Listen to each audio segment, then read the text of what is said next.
would love to do a story time.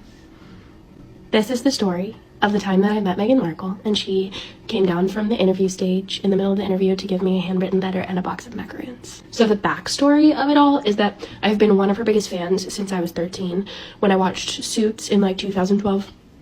And then I found her social media and immediately became obsessed with her and like blew up her comments all the time because I was a teen with no restrictions on social media. Instead of being super creeped out, Meghan saw that she had this like young girl looking up to her and treated me with kindness. So she started interacting with me on social media and kept interacting with me on social media for all the way up until Harry happened. So in 2016, when I was 16, she had an interview in New York City at AOL Build, and I basically forced my mom to take me. I lived just a couple hours away from the city.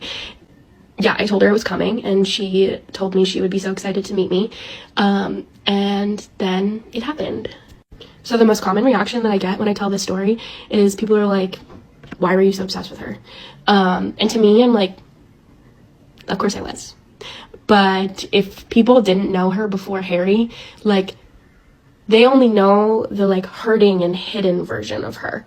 And I had the chance to know her when she was free to be who she was, and who she was kind. Like, she was just a kind, thoughtful, present, genuine, generous human being.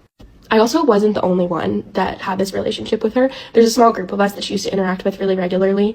And the thing about that is, like, she saw that she had this group of young people looking up to her, and she recognized that as an opportunity to empower us and to, like, be a mentor. And also that so many of us were teenagers and, like, inherently sad and struggling, and she made us feel seen. And then she started her blog, and like, she knew that we were reading it, and so she didn't take that responsibility lightly to teach us so much. Like, so much of who I am today is because of things that like were earth-shattering to me when I read them on the TIG, because they were messages about independence and about helping others and just like being full of love for both yourself and others.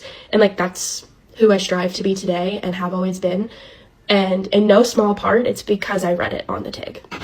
Like, I have a vivid memory of being in my room and reading the TIG, and I read the words, "You are enough," and I just like stared at my computer and bawled my eyes out, because I had never thought that before about myself as a teenager. And then I read it, and she told me it, and I was like, oh.